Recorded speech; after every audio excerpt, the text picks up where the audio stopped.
iniciar el segundo seminario taller de inclusión educativa, un debate a la educación. El Ministerio de Cultura nos apoya con el doctor Jorge Enrique Parra Cifuentes, de la Universidad Central Contador, quien lleva una trayectoria más de 12 años en la Subdirección de Poblaciones del Ministerio de Cultura. Tiene también una amplia experiencia en producción cinematográfica y asesor de juntas directivas de fondos mixtos departamentales de cultura. El doctor Jorge Enrique Parra Cifuentes nos acompaña con la conferencia Rescate y Promoción de las Lenguas Ancestrales. Muy buenas tardes. Buenas tardes. Creí que era vieja, han quedado dormido, dijo, eso me pone grave. Para el Ministerio de Cultura es muy grato que la Universidad del Tolima nos haya tenido en cuenta para este seminario. Yo la verdad estoy un poco nervioso. En tantos años que llevo dictando conferencias y charlas, nunca había tenido un público que fueran profesores. Siempre he estado del lado de allá escuchando a los profesores, ¿sí? Entonces para mí no va a ser fácil esta charla hoy, porque pues los que me han antecedido a mí tienen experiencia de docencia. Yo no he tenido esa experiencia así tan marcada como ellos, y además no estoy acostumbrado a este tipo de charlas tan magistrales. La verdad a mí siempre me ha gustado es como conversar con la gente, estar un poquito más metido allá, pero bueno, voy a tomar valor para ver por dónde empiezo. Entre las discusiones que escuché esta mañana y ahora en la tarde, oía que la gente se quejaba de que las políticas, que las leyes existen pero que no se cumplen, que el Estado no las pone en funcionamiento, bueno, una cantidad de quejas como en el mismo sentido.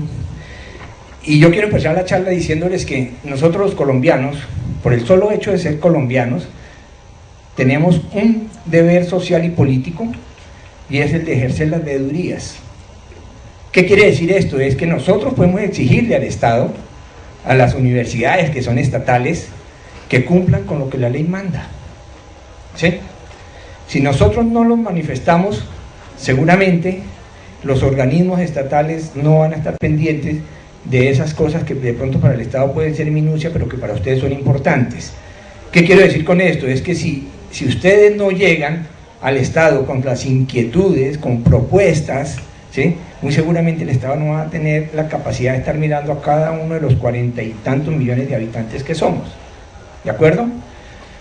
Cuando yo hago las charlas en los municipios, yo le digo a la gente, mire, ustedes no pueden permitir que un alto funcionario del Estado, incluyéndome yo porque mido 1,80, ¿sí?, vengan a construirle una política aquí en su municipio de cómo hacer la cultura municipal, porque lo más seguro es que me voy a estrellar contra el mundo.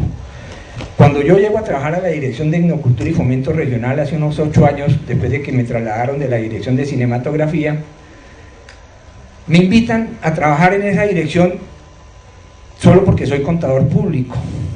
Y me dicen, Parra, necesitamos que usted se vaya y organice una política de autosostenibilidad de los fondos mixtos de cultura. Entonces, como buen profesional, ¿sí?, egresado de la Universidad Central, dijo, voy a poner en práctica lo que aprendí en el salón, y mandé un correo a todos los 32 fondos mixtos que existían en esa época, y les dije, me hacen el favor, cada uno me manda sus últimos 5 estados financieros. Y yo hice una proyección estadística, eso le enseñan a uno en la universidad, ¿cierto? Y saqué unos promedios y escribí las políticas de lo que tenía que hacer los fondos mixtos departamentales de cultura del país para que fueran autosostenibles. Tuve la suerte que el primer sitio que me mandan a mí a hacer esa ponencia es al fondo mixto del Baupés, en Mitú. Entonces me congregan a la junta directiva y yo empecé a hacer mi presentación en una presentación de PowerPoint. Llevaba un escrito de casi 80 páginas de lo que se debía hacer para que los fondos mixtos de cultura del país fueran autosostenibles. Empecé a hablarles de los beneficios de la ley tributaria, del artículo 125 del estatuto tributario, que dice que las empresas que inviertan en la cultura tendrán unas exenciones tributarias. Y entonces paso a seguir, hay que ir a todas las empresas a decir que inviertan en cultura para que tengan ese beneficio tributario. Y dentro de la junta directiva había un señor que yo hoy en día digo que parecía un búho, ¿sí? No decía nada, pero ponía un cuidado. y de pronto pidió la palabra. Me dice: doctor Parra, yo le quiero pedir un favor. Estábamos en una casa cultural que se llama El Indio Venancio, allá en Baupés. Quiero que salga aquí a la puerta de la Casa de la Cultura y mire para todos lados y me diga cuántas industrias ve usted aquí en Mitú. ¿Alguno de ustedes escucha el programa de La Luciérnaga?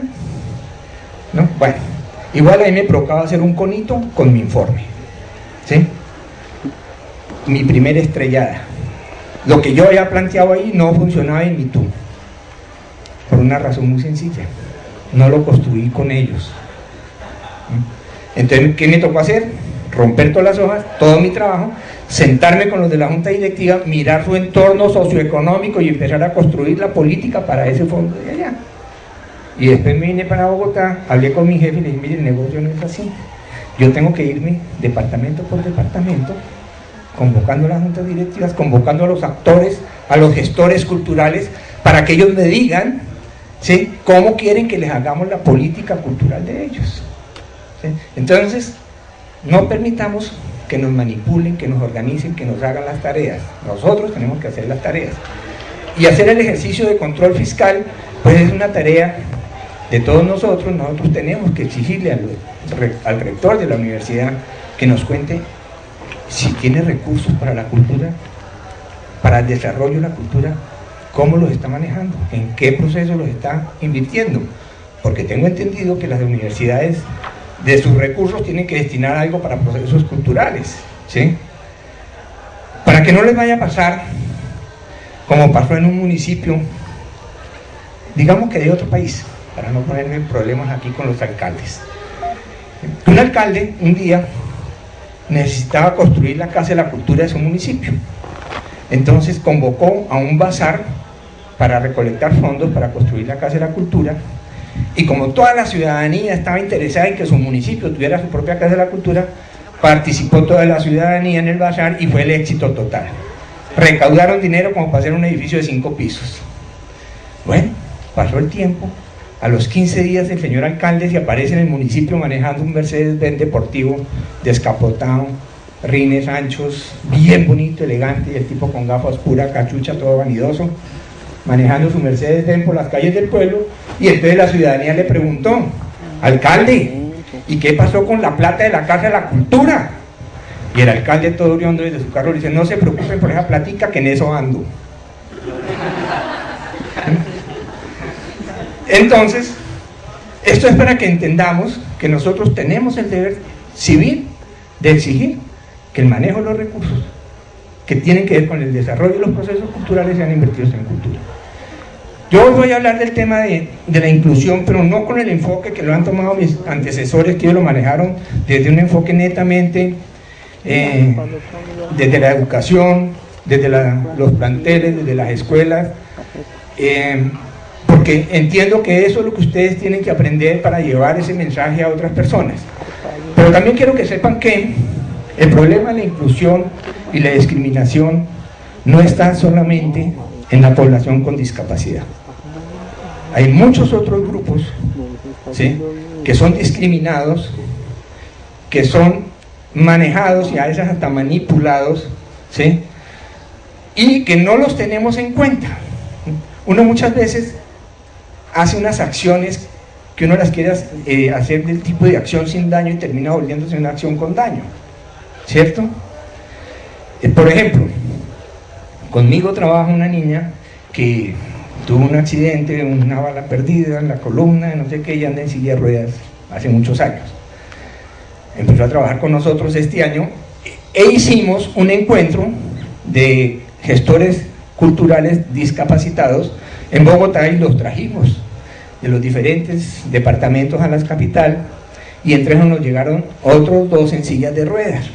Y el hotel donde estábamos hospedados con la gente, para llegar al auditorio había que subir por unas escaleras, no había ascensor, ¿sí?, y ni se diga para ir a las habitaciones, o sea, era complicadito. Otro compañero y yo, que estábamos encargados de la organización del evento, dijimos la fácil: consigamos un hospedaje en otro hotel donde haya accesibilidad para ellos 2. Y la compañera nuestra nos hizo caer en cuenta y dijo: no los discriminen más, porque si los mandan por allá solos, se van a sentir apartados del proceso, van a sentirse más discriminados aún. Digo, déjenlos aquí, que nosotros sabemos manejar nuestra discapacidad en los sitios donde no hay accesibilidad. Entonces, esa era para nosotros una acción sin daño, pero si lo hubiéramos hecho, habíamos cometido una acción con daño, ¿cierto? Pero teníamos la buena intención de ayudar a esas personas de alguna manera. Eso nos enseñó a nosotros que uno aprende mucho más de la comunidad, de las personas, que lo que uno puede venir a enseñarles, ¿sí? Yo llevo 15 años en el Ministerio de Cultura y todas las veces que voy a las diferentes regiones aprendo algo nuevo, ¿sí? Y yo siempre digo a la gente, mire, a mí me mandaron aquí a aprender de ustedes. Los que están esperando que yo les enseñe algo van a perder el día, ¿sí? Porque todo se maneja desde la región, ¿sí? Entonces quería contarles que no solamente existe problema de exclusión de población con discapacidad, hay muchos otros procesos. Yo hace unos 8 años, estando en el ministerio, conocí a una señora que tiene una fundación en la ciudad de Tunja, y ella estaba buscando unos recursos para que le ayudáramos en un proceso de una escuela folclórica de danza con niños sordos y ciegos. Entonces cuando ella me cuenta a mí en el escritorio en Bogotá, yo me quedo pensando, ¿y esa vaina cómo es? Danza, sordos, ciegos, esta mujer está cañando, esta lo que quiere es venir a sacarnos un recurso, ¿sí? Y ya. Entonces, como yo no como entero, el fin de semana, afortunadamente Tunja está relativamente cerca de Bogotá, cogí el carro y le dije a mi señora, acompáñame a hacer una vuelta a Tunja, a ver si nos comemos un sudado boyacense. Y me fui para Tunja, llegué al sitio donde la señora esta trabaja con su fundación, le digo, ahora sí cuénteme cómo es la mano, yo quiero ver. Entonces ella me hizo pues tenía a sus muchachos ahí practicando y toda esa cosa, y me dio una explicación muy lógica. Me dijo, mire, para que esto funcione yo tengo que armar parejas de sordos y ciegos. ¿Por qué? Porque es que el sordo ve el espacio en el escenario y dirige al ciego. El ciego escucha los ritmos y se los transmite al sordo a través de movimientos corporales, ¿sí? Entonces ellos hacen pareja, y entonces uno veía que cuando bailan, por ejemplo, el bambuco, ¿sí?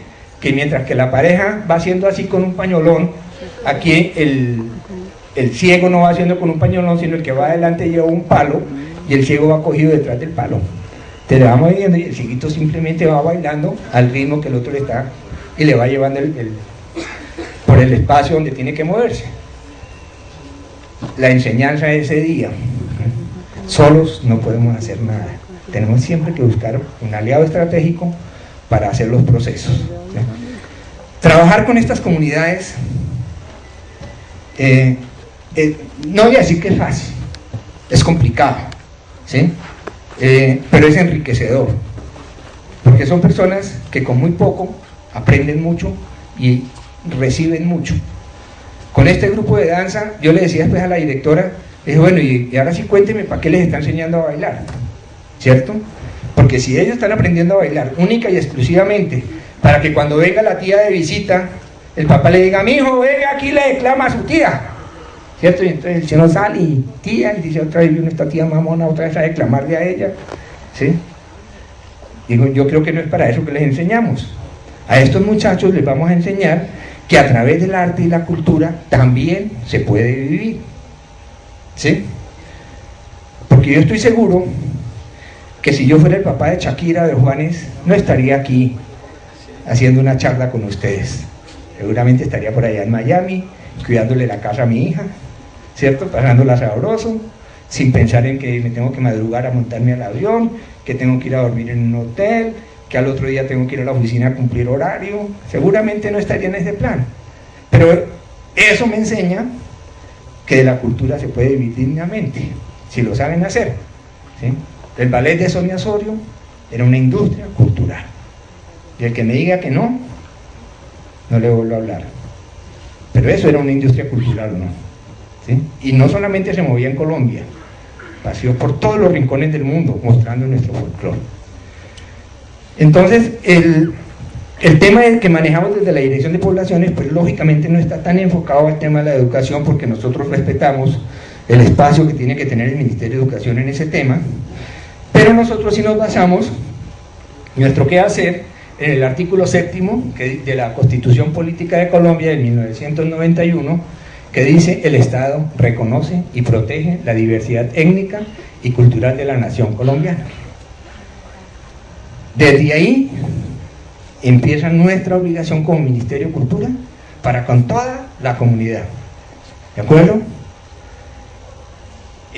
Porque nosotros no nos podemos mover por fuera de los marcos de la ley, pero nosotros sí hacemos que ustedes nos exijan que cumplamos con la ley. Esto de hacer procesos culturales con las comunidades afro, negro, raciales, palenqueras, con los indígenas, con los discapacitados, con la población LGTBI, con las madres cabezas de familia, con desplazados, con reinsertados, con las mal llamadas barras bravas, con el niño de 0 a 6, con ancianos, o sea, con todo eso no lo hacemos no solamente por gusto, sino porque la ley nos ordena que tenemos que hacerlo, ¿sí? Lo que pasa es que uno después le va cogiendo gustico a lo que hace, ¿sí? Ahí me han preguntado en varios escenarios, me dicen: oiga, ¿y cómo es que un contador público está metido en este cuento? ¿Sí? Y yo les contesto: no entiendo, yo tampoco sé qué estoy haciendo aquí, ¿sí? Me provoca a veces salir corriendo porque uno creería que no es lo mío, pero no, sí, termina siendo lo de uno, porque es que ese trabajo, si uno no hace trabajo de campo, no lo vas a entender nunca. A ustedes por ahora les ha tocado aquí el trabajo de escritorio, ¿cierto? Y me imagino que les enseñan que tienen que aprender la ley, y que el artículo, y que la norma, y que no sé qué más cosas. Pero eso, mientras no lo logre uno llevar a terreno, has perdido el tiempo, ¿sí? Lo poquito que yo sé del tema, lo he aprendido pisando el país. No hay otra forma de aprenderlo, ¿sí? Yo le comentaba ahorita a un compañero que yo tengo la suerte de haberme pisado siquiera unos 500 municipios del país, y en muchos sitios he llegado montado en el platón de un camión, y la gente me dice: un doctor del ministerio montado en el platón de una camioneta, eso nunca se había visto aquí en el municipio. Le digo: es que el Estado, que somos nosotros, tenemos que llegar a donde están los que nos necesitan, y la única forma de hacer patria, de hacer presencia, es esa. Ahorita todos estamos enfocados en San Andrés, ¿cierto? Porque nos pegaron un mordisco grande ahí, y nosotros nos pellizcamos tarde, ¿sí? Ahora sí nos duele San Andrés, pero cuando lo teníamos completico nadie hizo nada, porque esa cosa porque no pasara lo que pasó, y que se veía que iba a pasar, además, que es más grave todavía. Entonces esto es un trabajo que, si ustedes se van a dedicar a trabajar con diferentes grupos poblacionales, mi primer consejo es: salgan de las aulas, vayan donde están ellos, participen con ellos, aprendan de ellos, para que ustedes puedan transmitirles el conocimiento que tienen, porque muchos de ellos son personas especiales, ¿sí? Que no aprenden a la misma velocidad que aprenden otros, que hay que repetirles y repetirles, ¿sí? Hasta que les quede desmenuzadito. Pero son personas que tienen mucho sentido común, tienen mucho más crítica que la que podemos tener nosotros, porque ellos sí viven en carne viva el problema. ¿Nosotros qué es lo que buscamos? Igualdad de oportunidades para todos los colombianos, ¿sí? A veces suena, desde mi punto de vista, un poco incómodo hablar de diferencias, porque no debería existir. Uno debería hablar de colombianos y colombianas, ¿sí? No tendríamos por qué hacer la diferencia de colombiano indígena, colombiano afro, colombiano discapacitado, colombiano LGTBI. Me parece un poquito absurdo, ¿sí? Pero como nuestra sociedad es tan excluyente, ¿sí?, nos han obligado a crear leyes para buscar la igualdad con ellos, que no deberían ser. Por ejemplo, no sé si ustedes conozcan una ley que dice que en las entidades del Estado debe haber participación de al menos el 40% de género femenino. Eso me parece a mí muy discriminatorio, porque es que las mujeres deberían estar en los cargos públicos por su condición, por sus capacidades, y no por su género, ¿sí? Que los afros, que es que no han nombrado un afroministro, que debían nombrarlo, yo pienso. igual no lo deben nombrar porque sea afro, lo tienen que nombrar es por lo que es, por lo que sabe, ¿sí? Nosotros estamos con el jefe mío implementando un programa que vamos a ver si lo podemos desarrollar el año entrante, que yo le he llamado Comunidades Étnicas como Ciudadanos Culturales del Mundo. ¿Por qué? Porque hemos descubierto que al interior del Ministerio de Cultura, cuando llega un grupo de música afro a preguntar por algo de música, de una lo despachan para la dirección de poblaciones. Te llegan, se sientan, nos echan el rollo y tú no tienes que parar por la pena de decir, uy hermano, qué pena, pero es que nosotros aquí no sabemos nada de música. Eso es con la dirección de artes, ¿sí? Entonces queremos que la gente empiece a ver a estos grupos étnicos culturales como lo que son. Que si es un indígena que es poeta, que lo vean como poeta, ¿sí?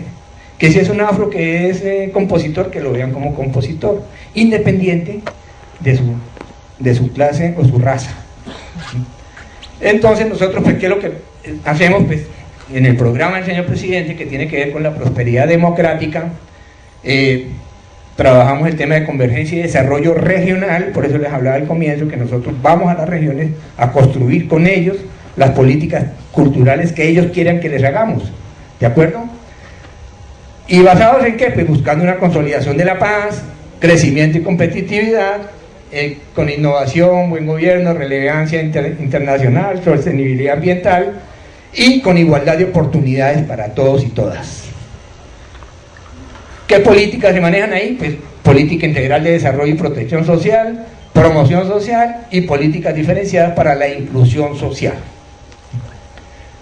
Ese es como nuestro mapa, como nuestra ruta de lo que nosotros como Dirección de Poblaciones tenemos que hacer, ¿sí? Nosotros sí interactuamos con otras instancias gubernamentales porque tenemos muchas cosas en común. Con el Ministerio de Educación tenemos procesos en educación, donde nosotros a través de unos procesos que hemos hecho en las regiones con la gente, que le hemos preguntado, ¿usted cómo quiere que lo eduquen? ¿Sí? Porque no queremos llegar con un modelo de educación a un grupo poblacional específico y que no le sirva el modelo de educación que nosotros nos inventamos en el escritorio. Entonces le preguntamos, ¿usted cómo quiere que lo eduque? Que nosotros necesitamos que nos hagan énfasis en no sé qué cosa. Entonces negociamos con el Ministerio de Educación y le decimos, para la comunidad residente en el municipio, en la localidad, de no sé qué, hay que montar una política educacional que tenga este enfoque, ¿sí? Construido desde allá.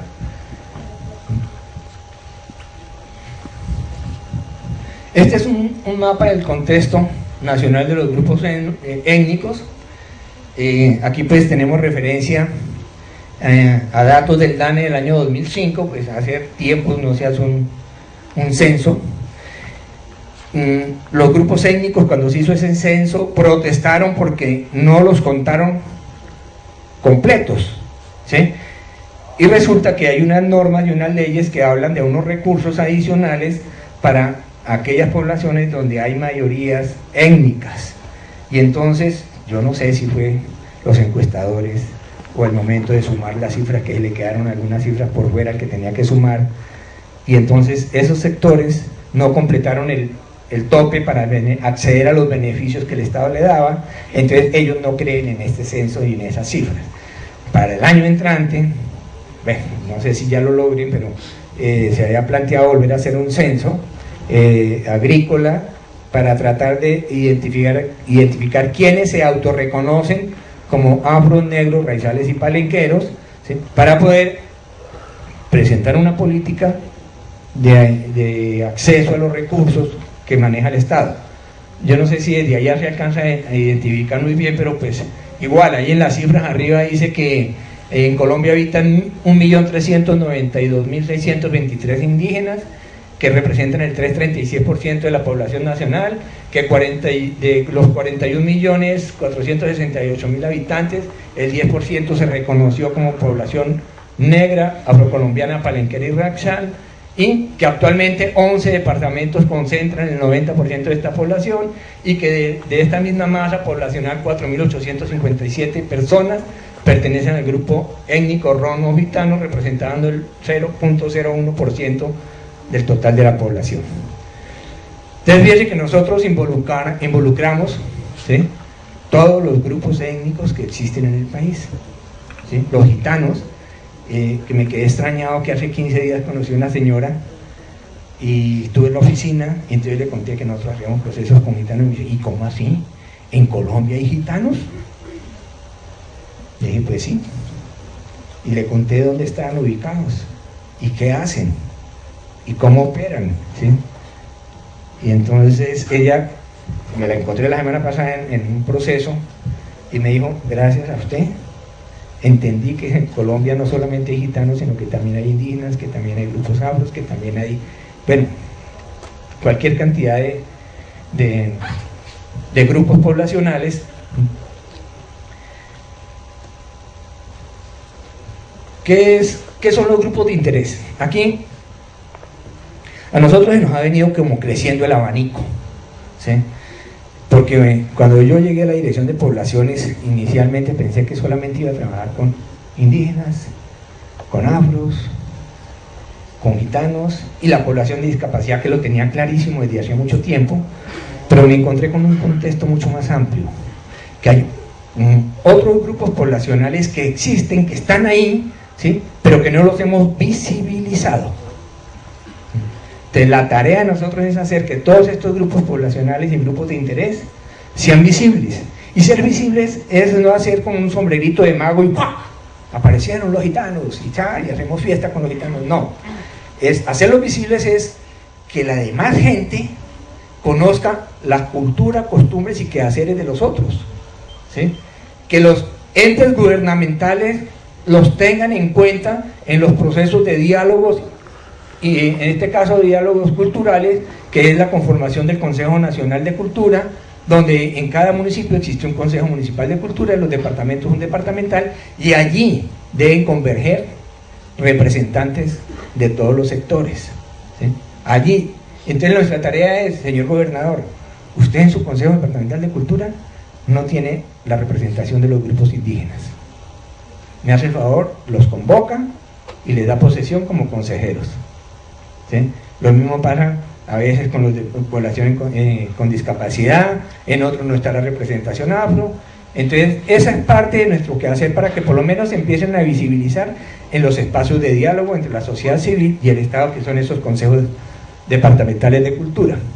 En estos grupos de interés pues tenemos una diversidad étnica, encontramos poblaciones que poseen unas características y necesidades diversas.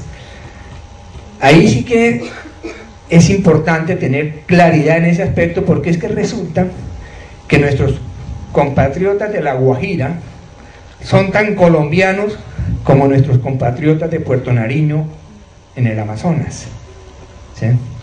Pero son tan colombianos, pero son tan diversos unos de otros, que no podemos diseñar una sola línea de política para todo el país, ¿sí?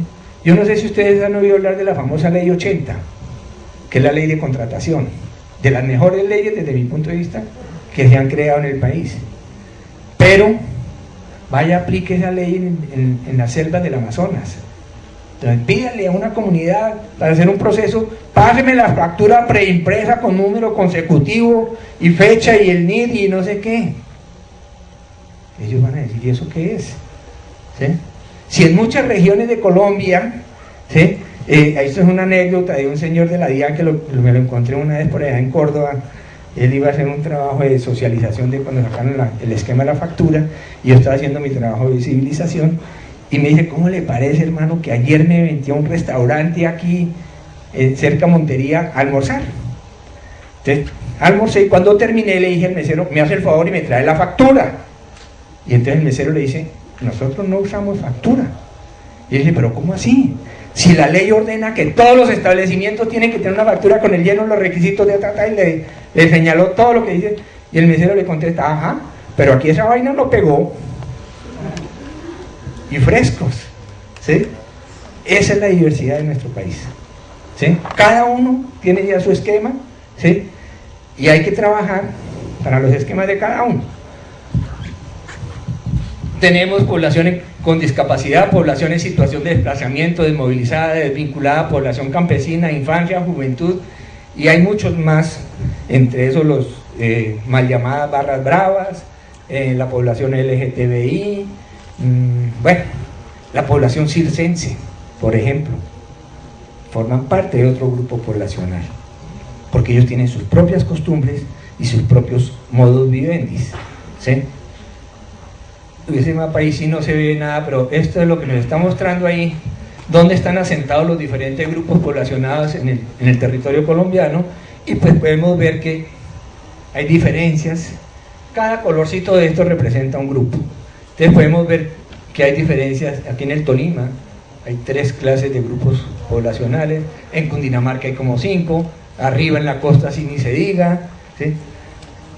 Eso es lo que nos da ese mapa, es la visión de cómo estamos conformados a nivel político, ¿sí? Los diferentes grupos étnicos del país. O sea, estamos por todo el país, ¿de acuerdo? Hacemos trabajo en la estrategia de primera infancia, estrategia de 0 a siempre.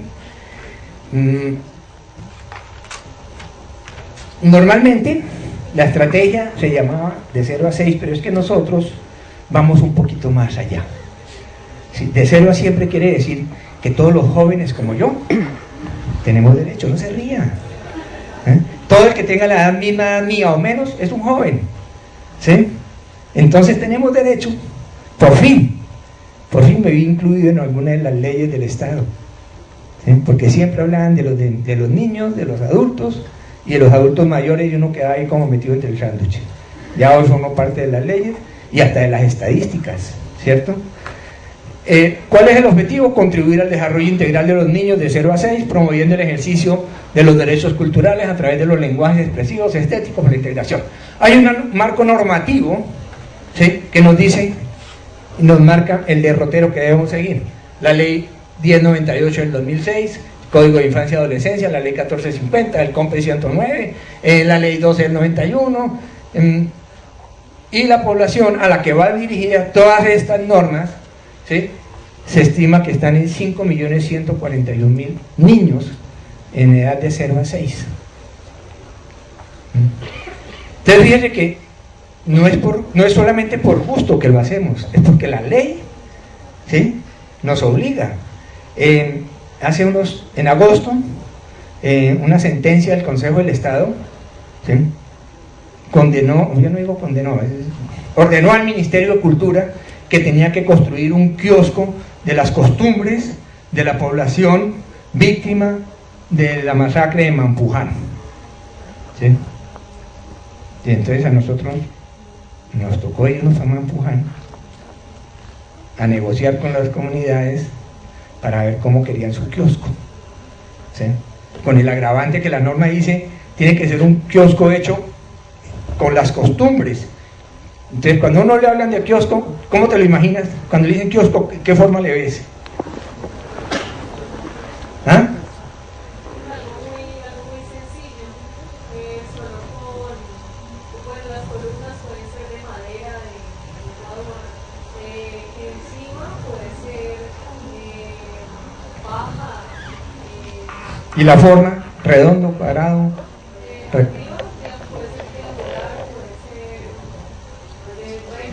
Ajá, bueno, entonces fíjense que yo también tenía el mismo concepto. Para mí un kiosco era redondo, punto.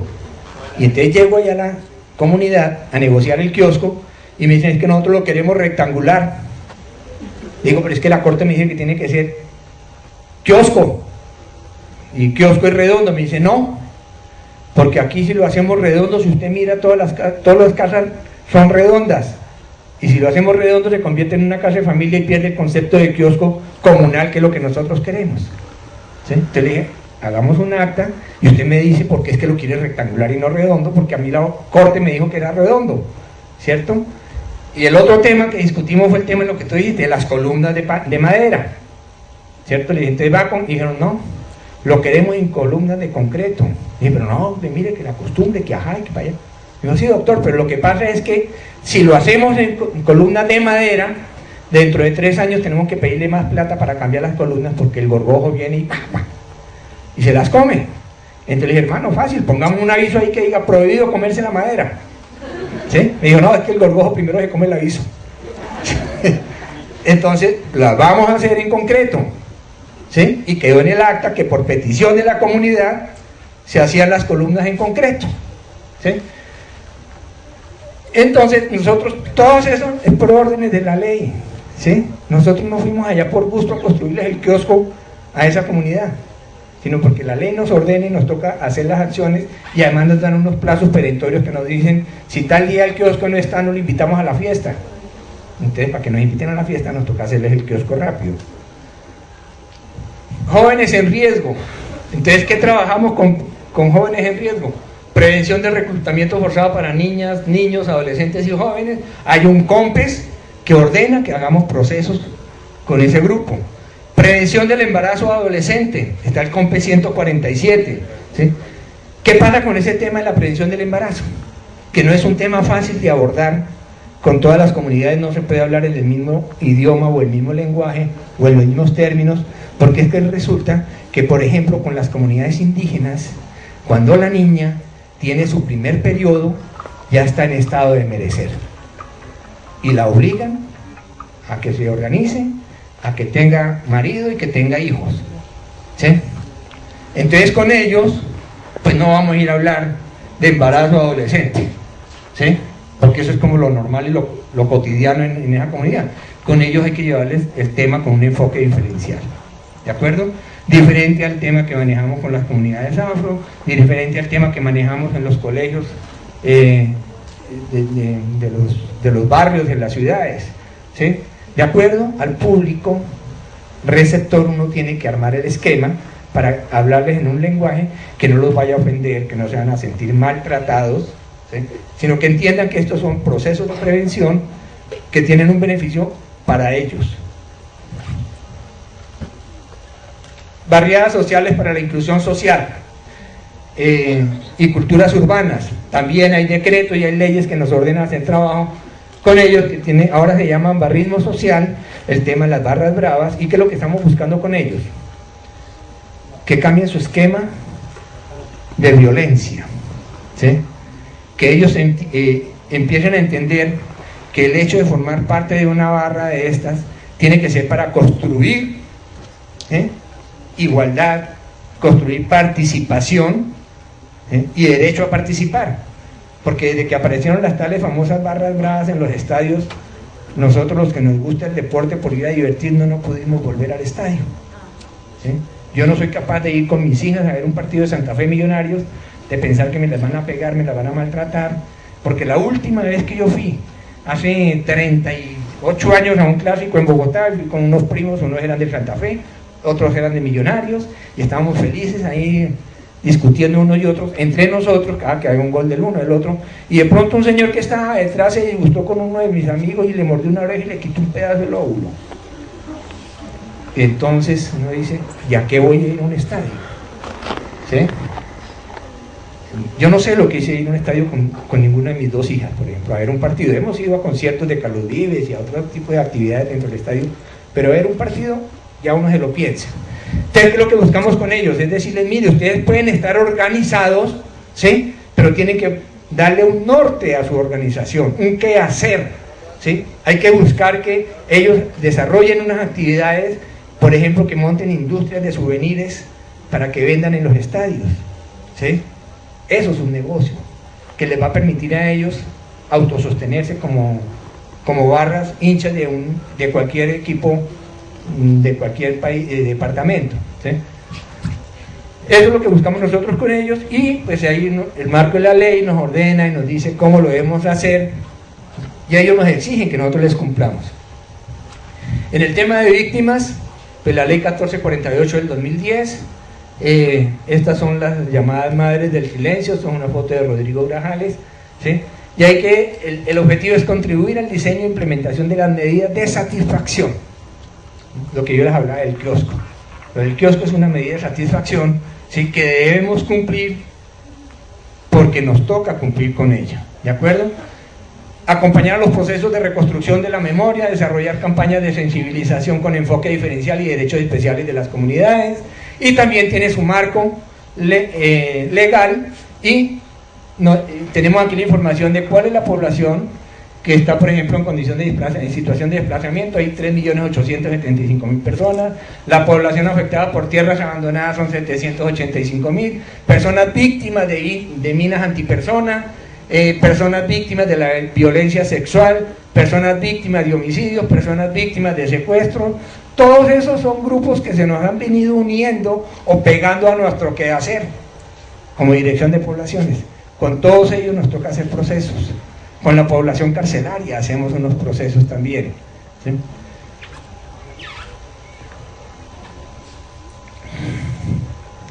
La población campesina tiene también su espacio dentro de estos grupos, que es fomentar la investigación sobre las narrativas campesinas, teniendo como punto de referencia la heterogeneidad, la cultura, la importancia y la identidad, coordinar el trabajo institucional, así como con organizaciones sociales, culturales y campesinas.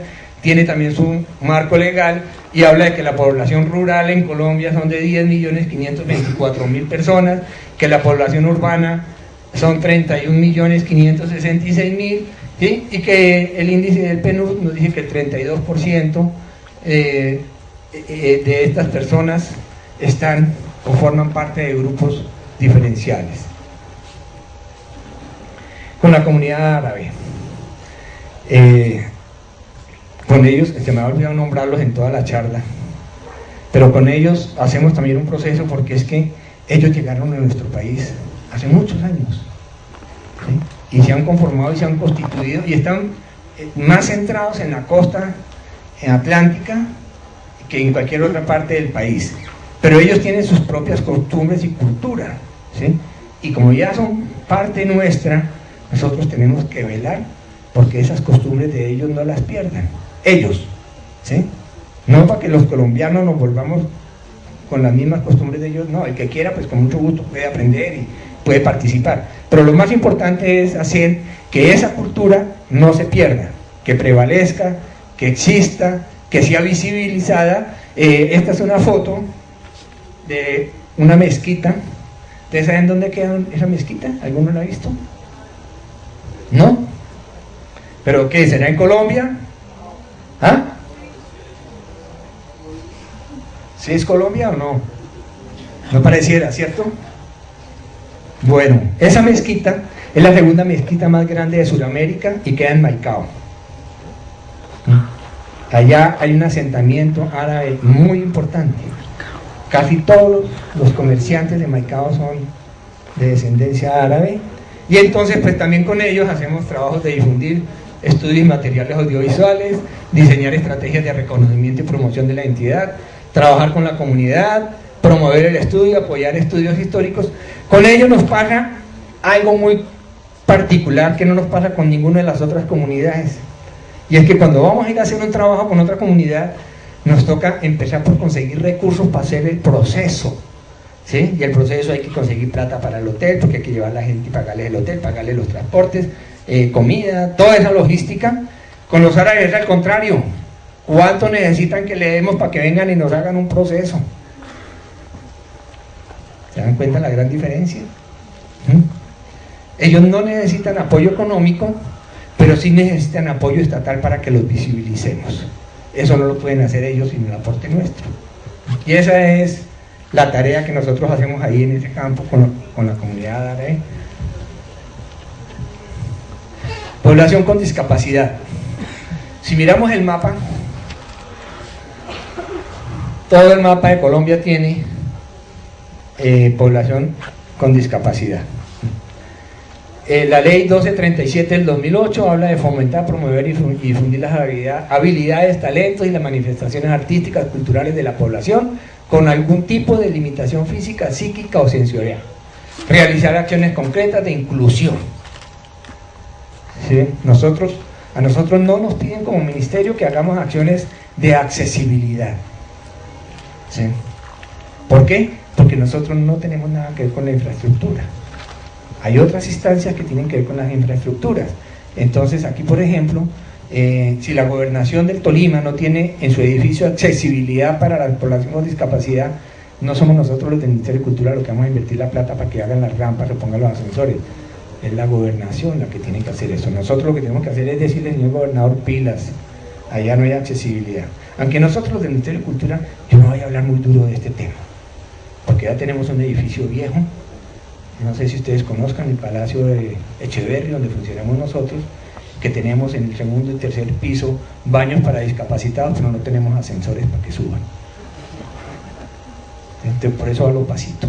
Dejémoslo ahí, mejor dicho, pasemos adelante. ¿Sí? La población con discapacidad en Colombia se estima que son 2.624.898 personas.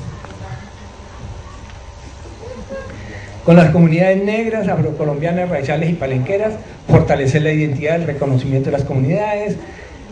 Y también están los autos 05 del 2009, el COMPES 3660, el Plan Nacional de Desarrollo, la Resolución 740, el Decreto 4635, y nos dicen que existen 4.273.000 comunidades negras, 7.470 en la población palenquera y 30.565 en la población raizal.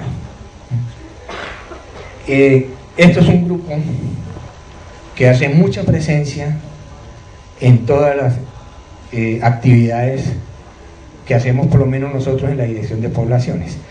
El año pasado nos inventamos con el jefe hacerle un reconocimiento a un personaje afro que hubiera dedicado su vida al desarrollo de las actividades culturales propias de su comunidad. Tenía unos requisitos, que tenía que ser una persona mayor de 55 años, que tenía que estar viva al momento del cierre, la inscripción, porque no queremos más homenajes póstumos. ¿Sí? Se nos presentaron teníamos 50 millones de pesos de premio para premiar a esas personas, abrimos 5 premios, cada uno de 10 millones de pesos, pusimos un jurado afro que hiciera el estudio de cuál debía ser los que salían favorecidos, y el día que entregamos los premios hace 3 semanas, una señora de Cauca, del departamento del Cauca, una viejita de 94, 95 años, se murió 15 días antes de que le dieran el premio. Se fue la nieta a recibir el premio, y bueno, y todos los que ganaron premio eran unos señores de unas cualidades humanas que uno se quedaba admirado de verlos. ¿Sí? Me pasaba lo de Amparo Grisales, cada que un señor de esos salía a recibir su premio. ¿Se acuerdan de eso?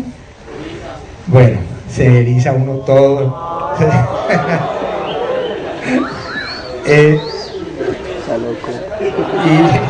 Pero yo le decía después, además porque entonces el evento terminó siendo un evento afro. La entrega de premios se llenó de población afro, porque iban a recibir el premio y llevaron a sus familias, llevaron a sus amigos, hicieron un show, además que nosotros no nos los esperábamos, y es que todos los que ganaron un premio ese día, pues eran artistas de alguna de las especialidades, y montaron un show, ¿sí? Y cuando se terminó la premiación, la entrega de los premios, hicieron su presentación artística, y otra vez, por el otro brazo.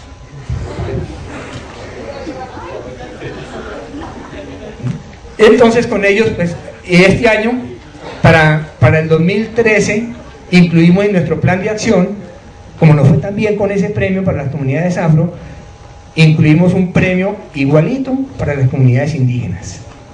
Y dependiendo cómo nos vaya con las comunidades indígenas este año, lo haremos después para incluir un premio para la población gitana. Y así poco a poco vamos a ir introduciendo el premio, pero la idea es hacerle homenaje en vida a las personas que le han dedicado parte de su vida al desarrollo de la cultura.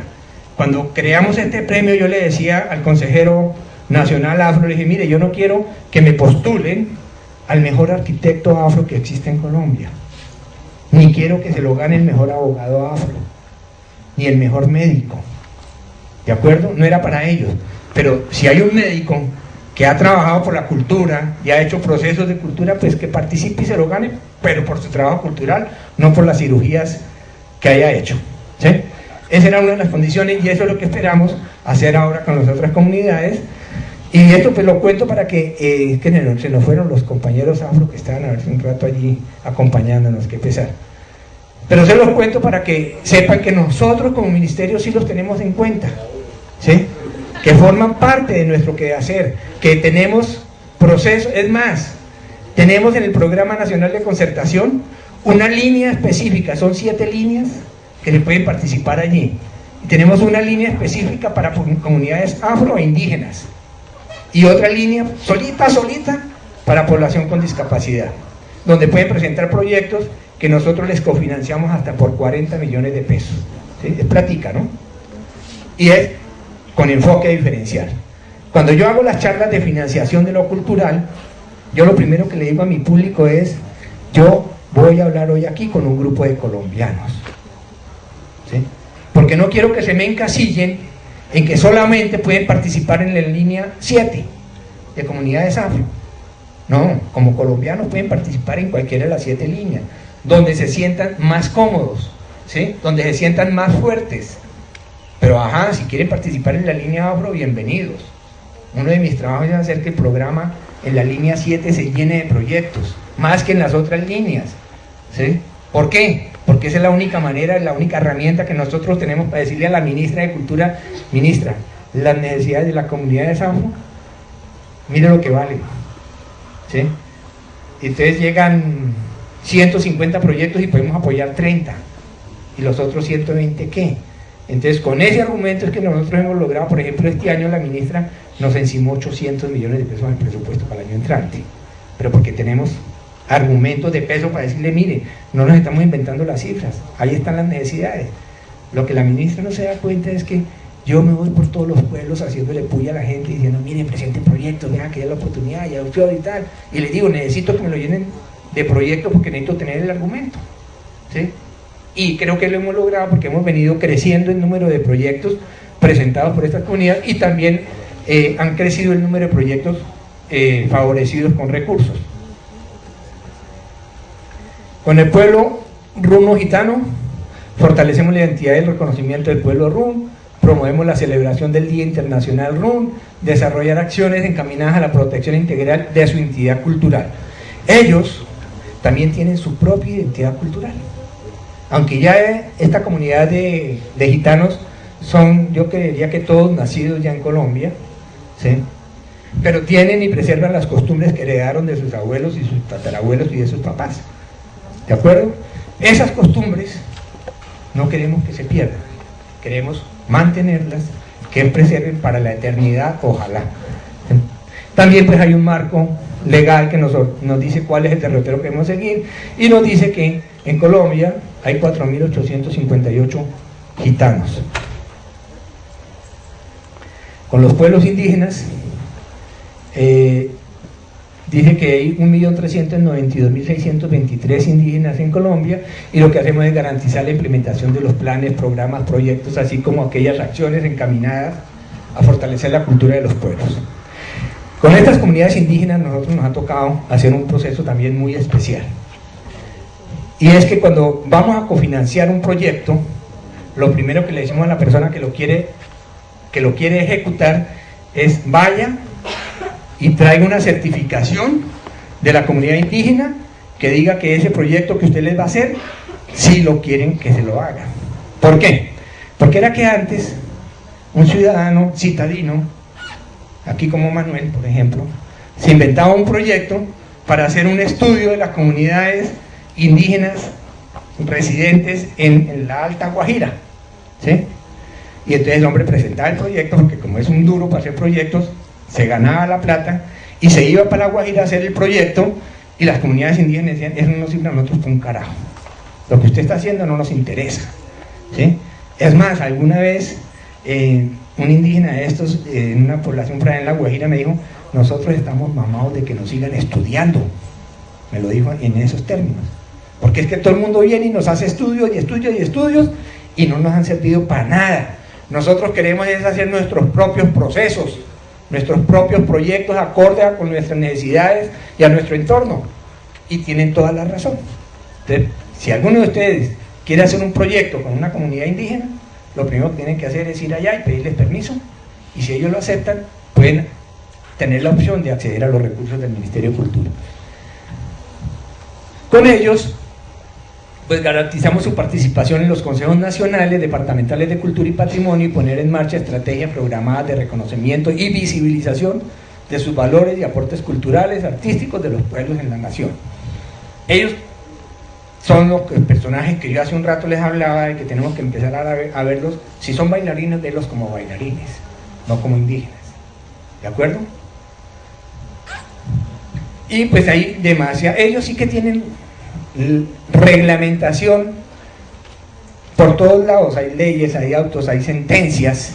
En Riohacha, Guajira, ahorita en el mes de septiembre creo que fui a un encuentro de comunidades afro, y en la discusión uno de ellos decía: ay, pero es que mire, a los indígenas sí les dan, ellos tienen derecho a la universidad gratis, ellos van a universidades extranjeras, ellos tienen no sé qué, bueno, y estaban como en esa discusión de que ellos sí, que a nosotros no.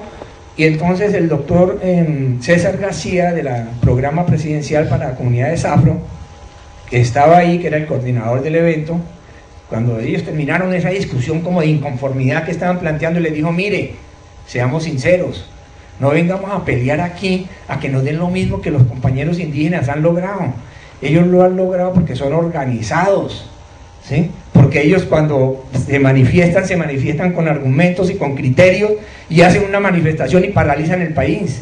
Dicen: nosotros los afros no somos organizados, ¿sí? Nosotros todos lo hacemos folclóricamente, ¿sí? No le ponemos sentido a las cosas. Entonces nosotros hacemos una manifestación y vamos por la calle gritando: ahí están, esos son los que roban la nación, y huepa, y terminan bailando, pero nadie les para bolas, ¿sí?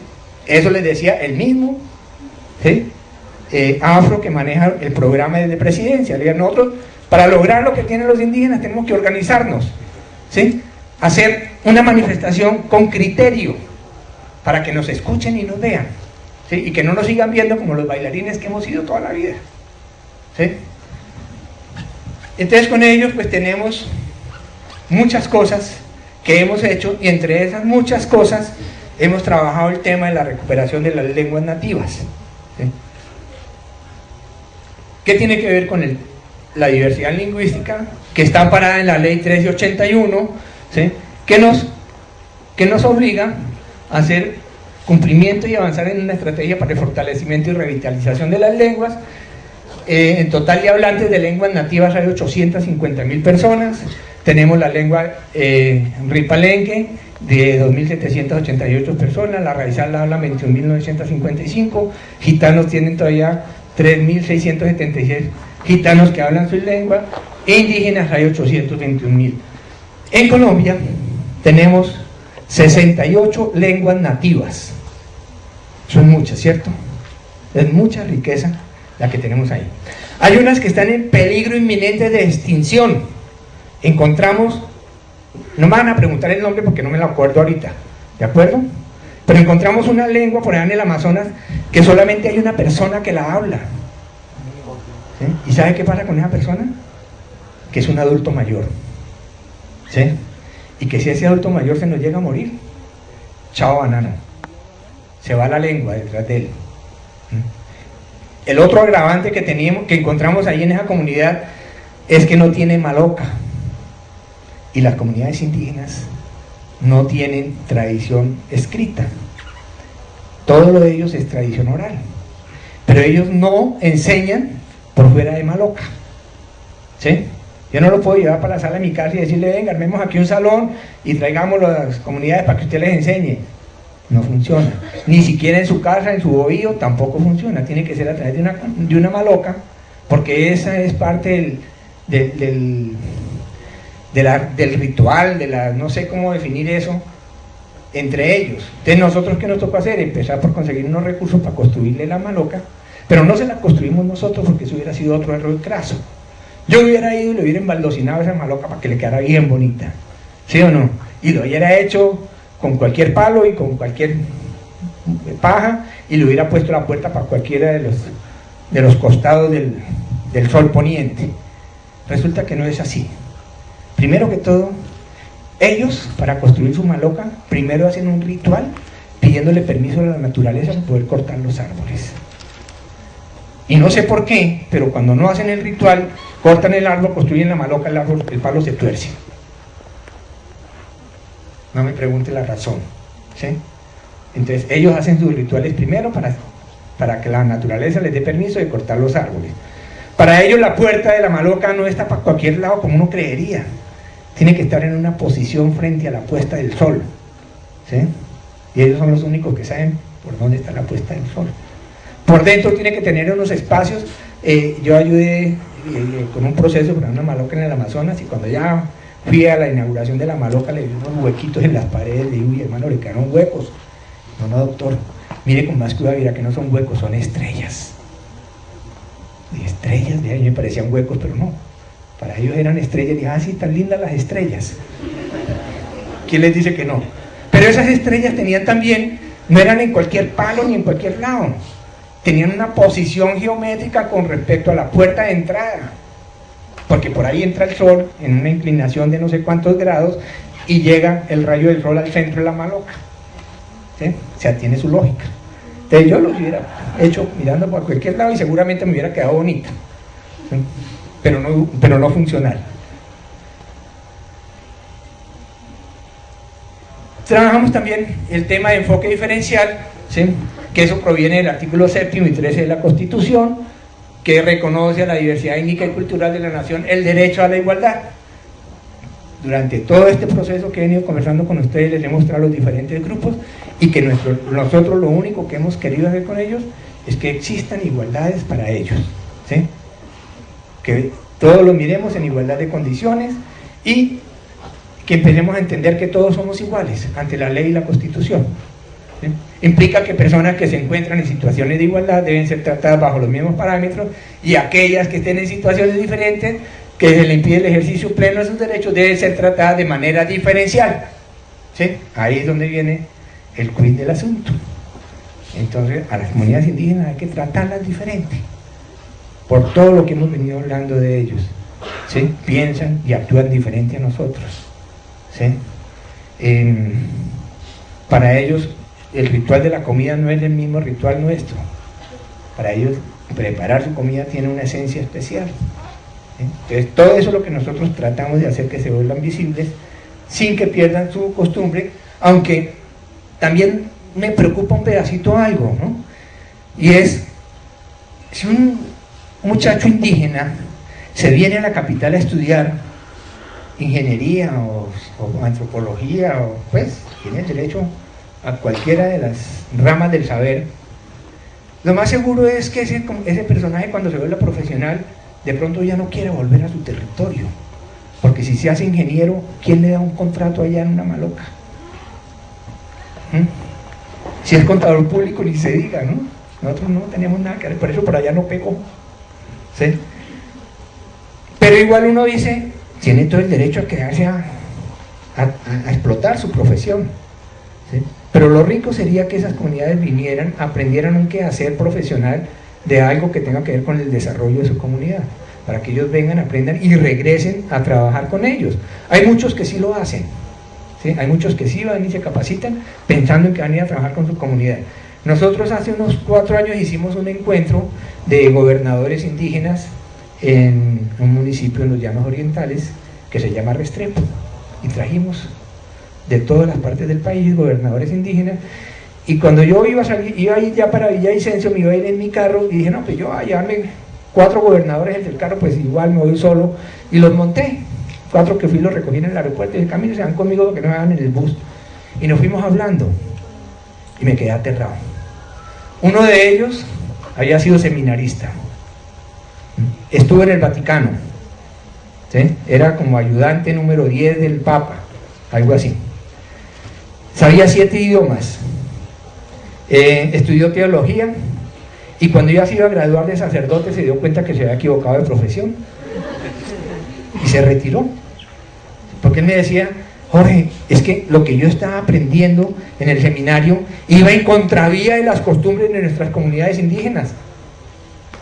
Entonces yo no podía seguir en ese plano, entonces me retiré, me fui, hice una especialización en Alemania, hice otra especialización en España, y me regresé para mi tierra, y el tipo iba con su atuendo y descalzo, ¿sí? Entonces decía, vea pues, yo no, que cree que los indígenas no se capacitan, no se preparan, ¿sí? Hay muchos que sí, saben muchas más cosas que las que uno se puede imaginar. Y entonces ese fue un encuentro muy enriquecedor, porque tuvimos una convergencia de culturas y de conocimientos muy interesante.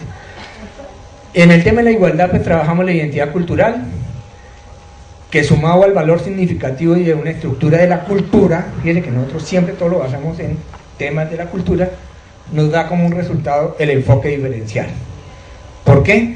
Porque nosotros tenemos que respetar las costumbres de cada uno para poder hablar de enfoque diferencial, o si no, no tendría ningún sentido que manejáramos una política en ese sentido. ¿Qué es la acción sin daño? Pues no me voy a tener mucho tiempo aquí en esto, porque pues ya les he ido hablando de que hay cosas que uno quiere hacer y le salen al contrario y termina uno haciendo como el mal a los demás, pero la idea es que se tomen decisiones y se impartan orientaciones adecuadas para que cada acción, incluso en situaciones complejas, siempre incorpore la concertación y el diálogo cultural, ¿sí? La ley también nos ordena que cuando nosotros vamos a hacer cualquier tipo de actividad o de proceso o construcción de política con las comunidades, tenemos que utilizar algo que se llama la consulta previa. Y esa consulta previa es convocar a la comunidad y decirle usted qué es lo que quiere que le hagan en este tema. Y hacemos unas mesas de trabajo, y hacemos unas discusiones, ¿sí? Y empezamos a unir diferentes puntos de vista de diferentes regiones. Y cuando ya tenemos todo eso, hacemos nuestra política de enfoque diferencial y los llamamos a todos y la socializamos con ellos antes de que se vuelva una política verdadera, para decirles, esto fue lo que ustedes nos dijeron que querían que les hiciéramos. Porque una cosa es, piensa el burro, y el otro el amo que lo están calmando, dice el dicho, ¿sí? Entonces, después de que ya está armado ese croquis, le decimos, mire, denle el visto bueno para poder echar para adelante, ¿sí? Y ahí pues lo que hacemos es tener unos elementos indirectos de afectación sobre un determinado sujeto colectivo con el propósito de que exista un conocimiento claro de la heterogeneidad, ¿sí? Eso es básicamente el tema de acción sin daño. ¿Por qué el enfoque diferencial? Pues porque además de la diversidad étnica hay poblaciones que pueden encontrarse en situación de vulnerabilidad por edad, por género, urbano, rural, o vulnerados, poblaciones en situación de desplazamiento, quienes poseen unas características y necesidades diversas a las del común de la gente, por lo tanto pues requieren una atención diferenciada. ¿Cuáles son los mínimos éticos que se deben tener en cuenta para una apuesta ética de una acción sin daño? Uy, ahí no se lee, ¿no? Bueno, son tres básicamente: el respeto a la dignidad humana, el respeto a la autonomía y el respeto a la libertad. Esos son los parámetros con los que uno se tiene que mover en el campo de los derechos humanos y el respeto hacia los demás. Mi papá, que en paz descanse, decía que el mejor libro que él se había leído de derechos humanos en la vida, nadie sabe cómo se llamaba. ¿Ah? Mi papá era norte santanderiano, por eso voy a utilizar la expresión como él la hacía, que es un poquito fuerte. Dice, el mejor libro que me leí de derechos humanos se llama A nadie le gusta que lo jodan. ¿Y es verdad? ¿Sí? Mientras yo no me meta con los demás, nadie va a meter conmigo, ¿sí? Y aquí, pues estamos hablando de que el respeto a la dignidad humana, pues es eso. Son los seres humanos afines en sí mismos, con capacidad de evitar la instrumentalización del ser humano o de una comunidad que pasa cuando ésta se vuelve medios para el logro de fines institucionales. Eso lo que quiere decir es que yo no puedo utilizar a Manuel, que sé que es un duro aquí en temas técnicos, para que vaya y se cuadre en una esquina, ¿sí? A decir yo sé cómo maneja el Ministerio de Cultura los procesos técnicos. Eso es utilizarlo a él, ¿sí? Yo no puedo, el Estado no puede hacer eso. Eso es parte del respeto por la dignidad humana, ¿sí? En la autonomía, pues, ¿cuál es la consecuencia con un principio ético según el cual el otro será un interlocutor válido? ¿Sí? Cuando yo me siento a hacer una política, tengo que estar seguro que el que está sentado al lado de allá, enseñándome a mí, es la persona que tiene la autonomía para decirlo, ¿sí? No puede llegar una persona que dice, es que a mí me mandaron de la comunidad indígena del Amazonas, de la Chorrera, para que venga a decirle a usted cuál es la política, y el tipo se me presenta de corbata, saco, chaleco, zapatos bien encharolados, ¿sí? Ese no es un representante válido para hacer un diseño de una política. Y el respeto por la libertad, pues es la complicidad de decir, no, ahí no se lee casi nada, pero voy a leerlo aquí, si es que puedo. La complejidad de decidir quién decide cómo valorar las comunidades. ¿Ah? Las capacidades, sí, eso. Es que uno ya sin gafas, ya está, ya uno coge mirada de cafetero, ¿cierto? Que de lejos no es sino bultos. ¿Sí? Entonces ya me cuesta trabajo leer ahí. Pero esos son los elementos básicos, ¿sí? Para el respeto a las demás, ¿sí? Simplemente son 3 principios. Para nosotros, el tema de la familia, desde la perspectiva de la educación cultural incluyente, ¿por qué para nosotros la familia es el elemento básico? Porque nuestras comunidades, ¿sí? Tienen unos principios muy claros de cómo diseñar las estrategias de educación para sus comunidades. Nosotros, desde la Dirección de Poblaciones, hacemos un trabajo de etnoeducación. Este tema de etnoeducación no es que nosotros vayamos como tal a enseñarle a los indígenas cómo debe ser su comportamiento. Lo que queremos es que los mismos indígenas se capaciten para enseñarle a sus comunidades cuáles son las condiciones étnicas que se deben tener en cuenta en un proceso educativo. Pero tenemos que buscar un aliado estratégico que es ¿quién? El Ministerio de Educación Nacional, que es el responsable del tema de educación. No es responsabilidad de nosotros como Ministerio de Cultura, pero nuestra responsabilidad sí está en identificar las necesidades de las comunidades e ir y decirle a la entidad competente, mire, esto es lo que la comunidad está pidiendo que le haga.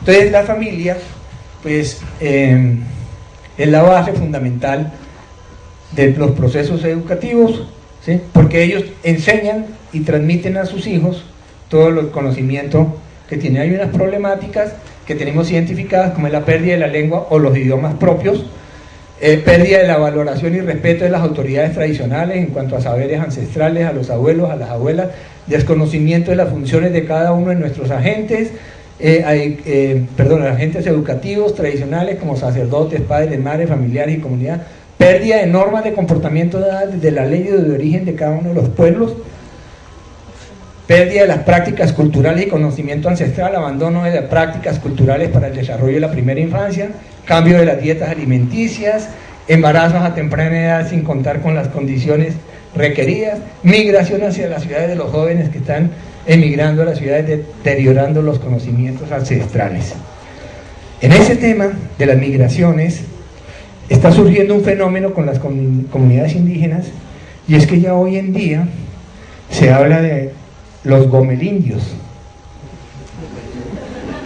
En serio, ellos también quieren usar tenis Nike, quieren tener y tienen todo el derecho, ¿o no?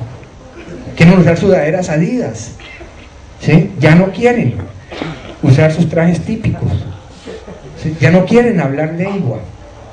A muchos les da pena, pero les da pena, ¿sabe por qué? Porque nosotros nos burlamos de ellos cuando hablan en su dialecto, ¿sí? Nosotros tenemos mucha culpa de que esos dialectos se estén perdiendo, y es porque no sabemos interpretarlos, no sabemos escucharlos, y con la burla que hacemos, lo que hacemos es que ellos se sientan menos y ya no quieren hablar delante de nadie en su dialecto, ¿sí? Bueno, yo voy a apretar un poquito porque yo creo que ustedes también están cansados, ¿cierto? Por lo menos hasta ahora no he visto a ninguno cabeceando, que eso me está llenando el ego, ¿sí? Las estrategias que tenemos, pues hablamos de un módulo de audioidentificación, un módulo de sensibilización con materiales, un módulo de organización y de liderazgo con contenidos como sentido de pertenencia, formas de relacionamiento, sentido del territorio, relacionamiento con los demás miembros. Esas son unas estrategias que nosotros hemos diseñado desde la Dirección de Poblaciones para poder acercarnos a las comunidades, pero las diseñamos con ellos, no nos las inventamos nosotros, ¿sí? Y eso es lo que nos ha permitido tener un acercamiento a las comunidades. Trabajamos también con la mujer como madre y primera maestra. Tenemos un programa que hacemos con un compañero que se llama Alfredo Banín, poeta, escritor, novelista, se acaba de ganar un premio ahorita. Él es una persona afro muy reconocida y él va por todo el país haciendo una cosa que se llaman historias matrias, ¿sí? Y es buscar a las abuelas, buscar a las ancianas, a las mamás, y ponerlas a que hablen. Como ellas no escriben, no les gusta escribir o no saben, ¿sí? Entonces él empieza a hacerles preguntas de cómo ha hecho ella para que sus hijos, sus nietos conozcan la cultura, cómo ha sido el proceso de la transmisión de los saberes, ¿sí? Y eso es lo que nosotros llamamos historias matrias, y las estamos convirtiendo en un compendio que va a salir al público, que se va a llamar seguramente así, historias matrias, y es cada mamá contando su vida y su quehacer desde su comunidad o su grupo familiar. Entonces las mujeres, pues por concepción, siempre el hijo de una comunidad, de una mujer indígena, siempre está con ella, ¿sí? Fíjese que ella nace pelado y una vez lo carga aquí atrás creo que ahí está el nombre, ¿ah? Exactamente, ¿eh? Además sí sabe, gracias. Entonces ahí hay un acompañamiento, ¿sí?, entre la madre y el hijo, que es lo que le permite que el hijo aprenda de las costumbres y la mamá normalmente es la que enseña las costumbres de la cotidianidad, porque ya los temas puntuales como la medicina, como la astrología, como esas cosas puntuales, sí es propia de los abuelos, que son los que saben de medicina, y en las comunidades indígenas no son como nosotros, que nosotros nacemos, ¿sí?, y nos vuelven médicos, o nos vuelven contadores, o nos vuelven profesores, ¿cierto? Allá no, allá desde que nace va a ser médico, ¿sí?, y lo crían para que sea médico o para que sea sacerdote. Desde que sale del vientre de la mamá ya viene predestinado qué es lo que va a hacer él, ¿sí? Y no les voy a contar la historia de cómo se trabaja una educación médica, porque eso dura como 7 horas y no creo que aguantemos tanto, ¿sí? Pero si es un proceso que dura toda la vida, yo no lo puedo contar en menos tiempo, ¿sí? Pues la madre conduce al niño al cumplimiento del desarrollo de los valores, al respeto a los mayores, al comportamiento en los diferentes espacios, o sea, es la guía del niño durante su etapa de crecimiento y de conocimiento. El mamo, pues es el poseedor del saber ancestral, es orientador, es el dirigente de la vida espiritual, hace cumplir lo material. La comunidad son los padres que asisten a eventos comunitarios en los cuales van con sus hijos de primera infancia y hacen unos espacios donde comparten actividades lúdicas unos y otros, ¿sí? El aprestamiento, pues, es la primera etapa escolarizada donde se afianzan los conocimientos. Eso tiene más que ver con la etapa de la educación escolar, ¿sí?, que es el momento donde verdaderamente el niño aprende lo que tiene que aprender para la vida, ¿sí? Si ya se le pasa ese espacio de tiempo, seguramente más tarde ya le va a costar más trabajo aprender, ¿sí? Yo creo que ahí sí funciona el dicho ese de que el loro viejo no aprende a hablar, ¿sí? Aquí, si se dejan pasar esa etapa, ya después es muy complicado para que ellos empiecen a entender todo el conocimiento y todo lo que tienen que conocer de su cosmogonía y sus condiciones. Pues aquí hay una metodología que es saber quién cuida a los niños pequeños, cómo es el transcurrir diario de los hijos, cómo se enseña a hablar a sus hijos, hasta qué edad más o menos sus hijos dependen de usted, en este caso de la mamá, ¿sí? Tenemos preguntas para diálogos con mamos, que son procesos diferentes. Culturalmente, ¿cuál es la importancia de la lengua propia? ¿Cuál debe ser el tratamiento espiritual para que los niños sean sanos y tengan su desarrollo de acuerdo a la cultura? Y esa es la mejor diapositiva de todas.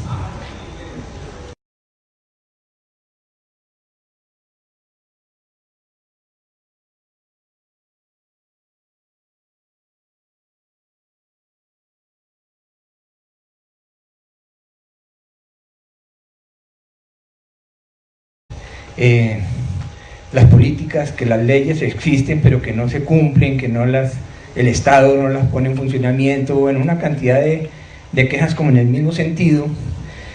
Y yo quiero empezar la charla diciéndoles que nosotros los colombianos, por el solo hecho de ser colombianos, tenemos un deber social y político, y es el de ejercer las veedurías. ¿Qué quiere decir esto? Es que nosotros podemos exigirle al Estado, a las universidades que son estatales, que cumplan con lo que la ley manda, ¿sí?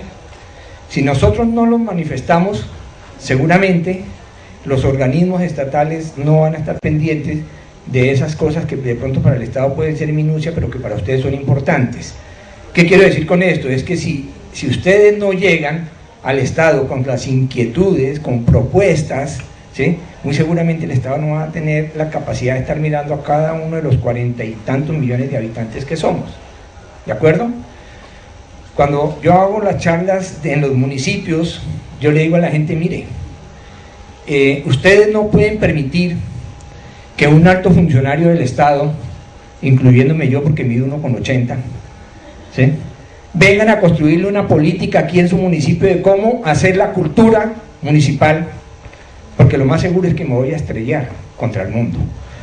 Cuando yo llego a trabajar a la Dirección de Etnocultura y Fomento Regional hace unos 8 años, después de que me trasladaron de la Dirección de Cinematografía, me invitan a trabajar en esa dirección solo porque soy contador público.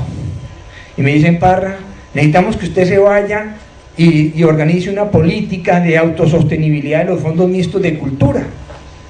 Entonces, como buen profesional, ¿sí?, egresado de la Universidad Central, dijo, voy a poner en práctica lo que aprendí en el salón, y mandé un correo a todos los 32 fondos mixtos que existían en esa época, y les dije, me hacen el favor, cada uno me manda sus últimos 5 estados financieros.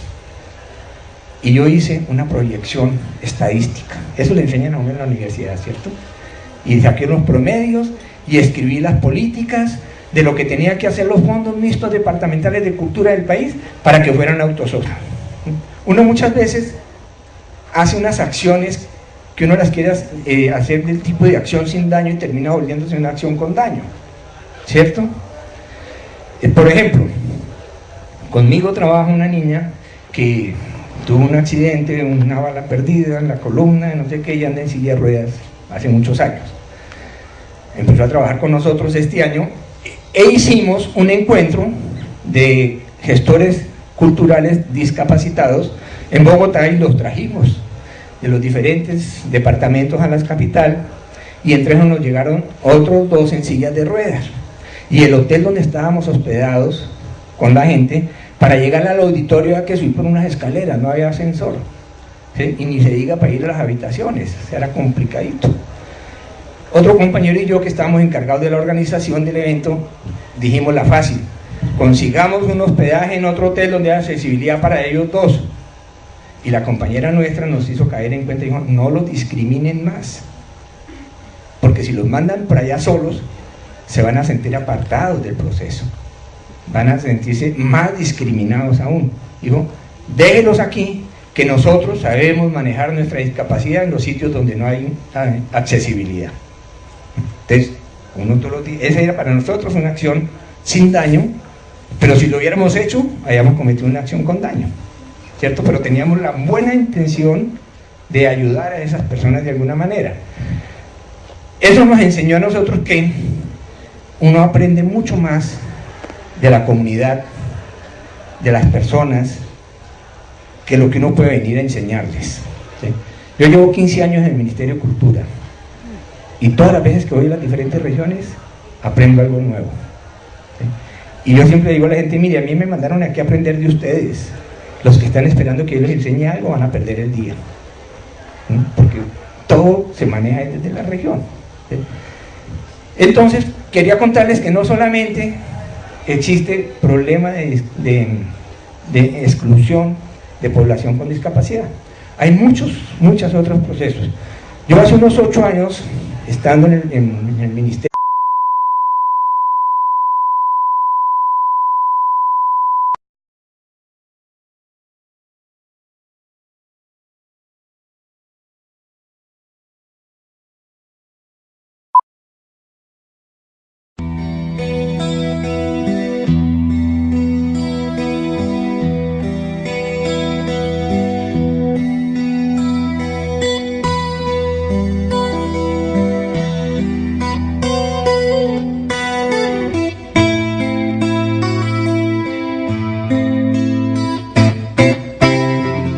el gusto de iniciar el segundo seminario taller de inclusión educativa, un debate a la educación.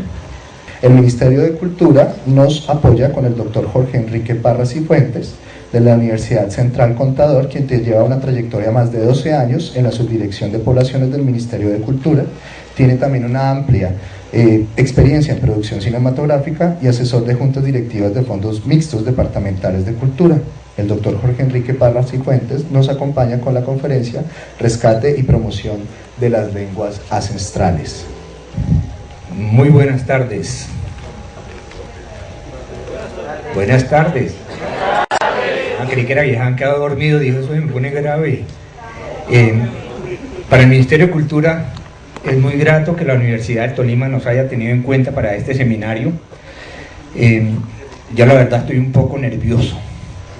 En tantos años que llevo dictando conferencias y charlas, nunca había tenido un público que fueran profesores.